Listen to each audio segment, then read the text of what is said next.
आज Doubtnut app download करें। Doubtnut पर अपने सभी गणित, रसायन विज्ञान, भौतिक विज्ञान और जीव विज्ञान के डाउट्स का करो सफाया। बस प्रश्न की फोटो खींचो, एक ही प्रश्न को क्रॉप करो और तुरंत वीडियो सोल्यूशन पाओ।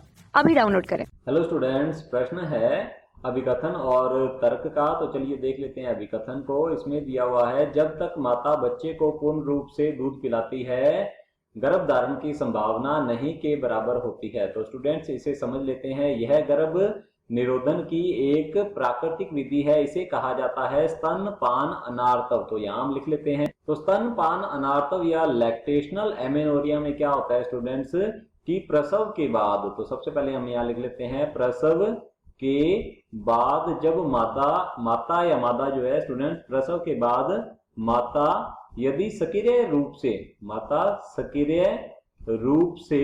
रूप से बच्चे को दूध पिलाती है, तो लिख लेते हैं बच्चे को दूध पिलाती है। तो क्या होता है? दूध पिलाती है।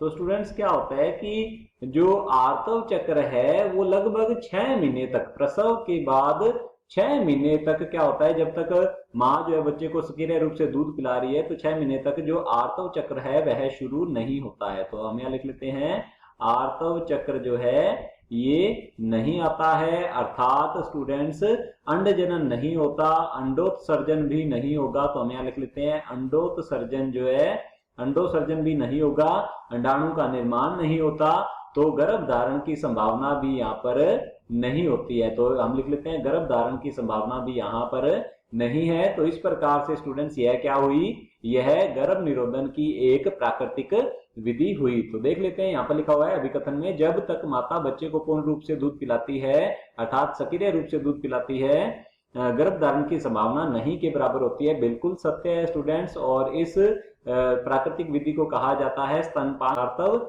या फिर इसे कहते हैं लैक्टेशनल एमेनोरिया। आगे की ओर दिया हुआ है तर्क देख लेते हैं स्टूडेंट्स। यहाँ दिया है, यह विधि इस तथ्य पर आधारित है कि गहन दुग्धपान कराने के दौरान अंडोत्सर्ग नहीं होता है। बिल्कुल सत्य है स्टूडेंट्स।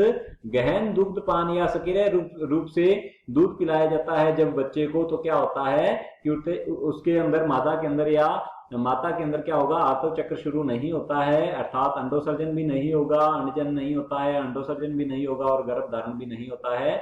तो बिल्कुल सही है स्टूडेंट, अंडोत्सर्ग जो है नहीं होता है और इसी तथ्य पर आधारित है यह विधि। तो स्टूडेंट्स अभिकथन और तर्क दोनों ही सही हैं, और जो तर्क है वह अभिकथन को अच्छे से स्पष्ट भी करता है, इसका स्पष्टीकरण दे रहा है, व्याख्या करता है स्टूडेंट्स।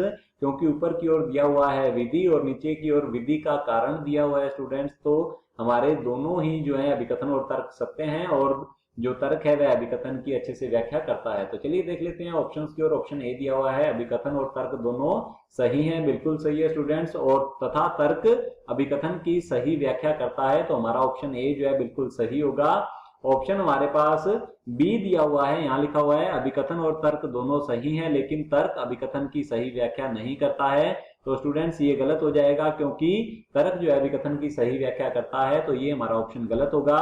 ऑप्शन सी दिया हुआ है, अभिकथन सही है लेकिन तर्क गलत है। तो स्टूडेंट्स दोनों ही सही हैं, सत्य हैं, तो ये भी हमारा ऑप्शन गलत होगा। ऑप्शन डी दिया हुआ है, अभिकथन और तर्क दोनों गलत हैं, तो ये भी हमारा ऑप्शन जो है गलत होगा। ऑप्शन ए जो है बिल्कुल सही उत्तर है। कक्षा 6 से 12वीं से लेकर नीट, IIT, JEE वो एडवांस के लेवल तक 1 करोड़ से ज्यादा छात्रों का भरोसा। आज ही डाउनलोड करें डाउटनेट ऐप या व्हाट्सएप करें अपने सारे डाउट्स 8400 400 400 पर।